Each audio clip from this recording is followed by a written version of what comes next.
marketing again. From the many lessons that you're going to receive from Mr. TMG, I am the marketing guru, here to bring you some revelation for your situation, not just information. So if you want to learn more lessons on different topics and subjects for you to develop and build your mind, go to my YouTube channel, Ron Harness, I am TMG. Look me up on Instagram and follow me, Ron Harness, I am TMG. Click the subscribe button so that you will receive every new teaching, training, video, motivation that I put out. I want you to be the first one to receive it. So go do it right now.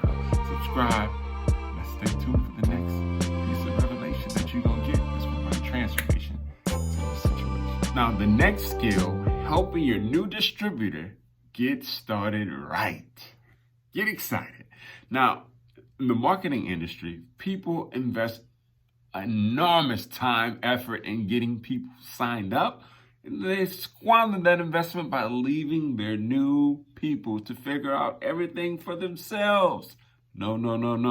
The marketing gurus don't do that. They set the proper expectations. They help to get some quick results. And they continue to guide the new distributors through the many phases of our profession. Now, I was lucky enough to have an early mentor, LeBron Mason. He was very skilled in guiding new distributors. See, LeBron wasn't in my upline, nor was he in my business, but he was clearly the leader in my city. Now, in addition, he had a lot of experience in our profession. So I listened to what LeBron said. I watched what LeBron did, and I asked him tons of questions. Now, back in those days, he had a really nice team, and I was always hanging around trying to learn something new from him. LeBron was very successful at recruiting. He was always bringing in new people. And here's the thing. For the most part, most of his people did really well in the business. But that wouldn't happen for me. The few people I did recruit did nothing. So as I watched LeBron, I noticed that every time he signed up a new distributor, he scheduled what's called a game plan interview. Now, I decided to model what he did. So the next time that he met with a new distributor, I sat right behind him, close enough just so I could take notes on the conversation. See, I did this several times, and I was surprised to know that he went through the same exact interview every single time. See, I thought if I could learn that interview process, that I would actually have a chance at his results. Now, game planning the interview, part 1. He validated their decision to become a distributor. He said things like, "Congratulations on making the decision. I'm proud of you for taking charge of your life. Now, from now on, things are going to be different for you and your family." Now, it always took less than 5 minutes, but by the end of that discussion, any doubt that they may have had about becoming a distributor was gone. They felt great. Now, game plan interview part 2. He set their expectations the proper way. He knew most people came into our business with unrealistic expectations, so he always said the same 3 things.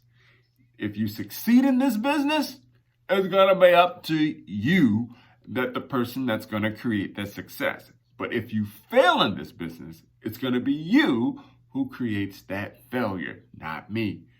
You're going to be the difference between success and failure. I'm here to guide you every step of the way, but I cannot do it for you. I'm here to work with you, but not for you. Wow. This was a radical concept, and it was so different from the conversations that I was having when I first got a person started. I said things like, "I get paid from what you produce, so essentially I work for you."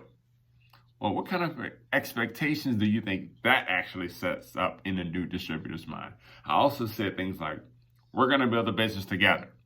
But that wasn't really true. They needed to build the business.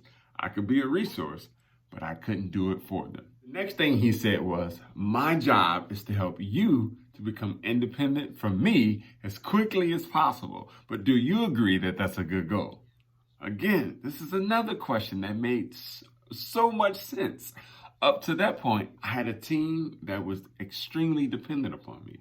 They only did something when I pushed or was around, but LeBron had a group that produced on their own without his constant help. See, he had duplication and freedom. I didn't.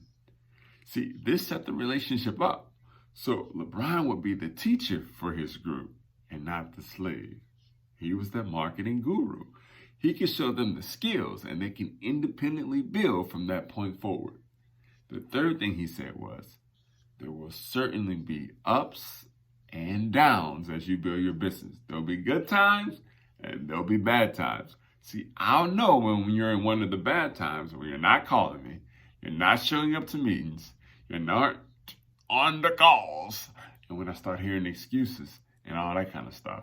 When that happens with you, and it happens with everybody, how do you want me to handle that? Do you want me to leave you alone? Or do you really want me to be persistent and remind you why you made the decision in the first place? This was brilliant. I mean, truly brilliant. This was true.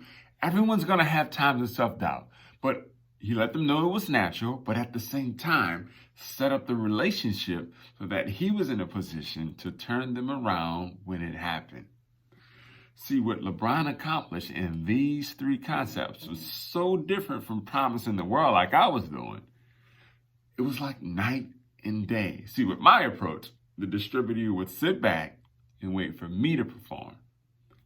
But if I was ever too busy or I couldn't help for some reason, I became the easy excuse for why things weren't working out. But with LeBron's approach, his people became independent quickly. He would coach them from time to time, but he wouldn't allow his people to use him as an excuse for the lack of results. While my distributor struggled, his flourished. Now, game plan interview part 3. LeBron went through a get started right checklist every time to help the new person to have the best chance for success. Now, the exact plan will be different for every company, but the concept was to do everything possible to get quick results. Here's some examples of what you can include in your getting started checklist. Number 1, make sure your new distributor is set up with the right product. Make sure they know how to use the product. Make sure they know how to explain the product. So make sure your new person is doing this depending on your new company. This may include a monthly commitment. It's very important that people develop an emotional attachment to the product. And that can only happen if they're using them, enjoying the benefits, and know how to use them. Now, in addition, many companies have products that can be used as demonstrations. In that case, the distributor should have the knowledge of how to demonstrate the product to other people. Number 2, make sure your new distributor is set up with the appropriate tools. Now, we talked about the importance of third-party tools for building a large and successful network business. But your new distributor must be prepared to help their prospects with the tools that will professionally take them through the exposure process. Number 3, make sure your new distributor gets connected. Show them how to find things on the company website, where the numbers are, where the the leadership calls or the webinars are being conducted. Show them where to find all the information in their back office. Our goal is to help them become independent as soon as possible. This is an important step to making that goal a reality. 4, make sure your new distributor has a basic understanding of the compensation plan. They don't need to know in detail from the beginning, but they should at least understand the key points and what will happen financially as they move through the first few levels. 5, make sure your new distributor has a fundamental understanding of how to properly invite their prospects to understand more about what they have to offer. You can save them from running out their entire list or running out there talking their heads off with little or no results by giving them a little brief overview on why and how the professional invitation process truly works. Game plan interview part 4. LeBron helped a new distributor create a game plan to get through the first 4 ranks and challenged them to do it quickly. See, he understood and helped me to understand that it was a race to help a person get results quickly. If they receive early positive reinforcement, they will continue And if they didn't, they had a tendency to fade away. See, every company's different, so this game plan will be a little different for each person. But think about the simple actions you can encourage people to take within the first week to get the best possible results. How can they get their first customer? How can they get their first distributor? Can you encourage them to attend their first company event? Or what steps can you take to help them earn their first commission check? Success in the network marketing business wasn't real for me until I earned that first check. When it arrived, everything changed for me. I started to really dream about creating a better life for myself and for my family. Now, helping a person get off to a new start is vital for their success and longevity. Game plan interview part number 5. See, LeBron always ended by giving some specific assignments. One thing that I've learned is that new distributors crave direction, and they need high direction, and they respond incredibly well to simple assignments. LeBron always ended by giving those assignments, but also with a deadline for those to be completed. He always told those distributors to get back to him by a specific day. It's just like the exposure prospecting process. You go from exposure to exposure, but it doesn't end until they become a distributor. Professionals and the gurus go from exposure to exposure to now assignment to assignment. See, the purpose of all of this is to help the new distributor get over the line. When someone gets started, there's always a line between success and there's a line between failure. On one side of the line, it's easier to quit than continue. On the other side of the line, it's easier to continue than to quit. What can help a person get over the line? Signing up a new customer, signing up their first distributor, getting their first commission check, attending a huge company event, making friends inside of the organization, learning something, growing, proclaiming their intentions to the world, getting promoted to a new level, being recognized for some sort of achievement that they've accomplished.